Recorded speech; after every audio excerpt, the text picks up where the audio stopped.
nandito ako ngayon sa Wimart, Abu Dhabi, and chinek ko yung mga protein food. Yung una-una kong binili, syempre collagen food. Ilalaga ko lang dyan. And yung pangalawang sabaw, yun ang aking collagen. I just put salt and black pepper pitch, and then celery and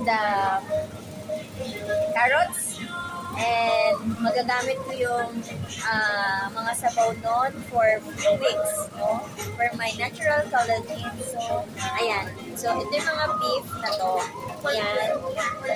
Yan is the protein, no? Yan, lahat yan. Lahat ng laman to. And I will, yan pa, yung mga eggs na yan. That is protein, even lamang loob. So, meron dito mga chicken duck, no? And also seafood. Yeah, they have a lot of ang sarap. Tapos meron dito mga lapu-lapu. Yan, pili tayo and you see. Mga lobster. Yan, eel. Yes, and see the lobster. Look. It's 300 per kilo, I think. It's 290.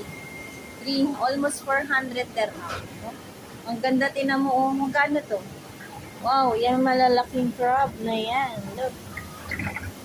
So, amazing. Hello, crab. Ang sarap. And dito mabibili yung mga fresh na mga talab. Ba? Yan. Pag gusto ko niyan, bumili. 6 dirham ang per piece. No?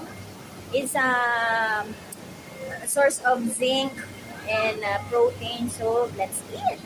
Why not? To be 10 years younger. So, stay low carb.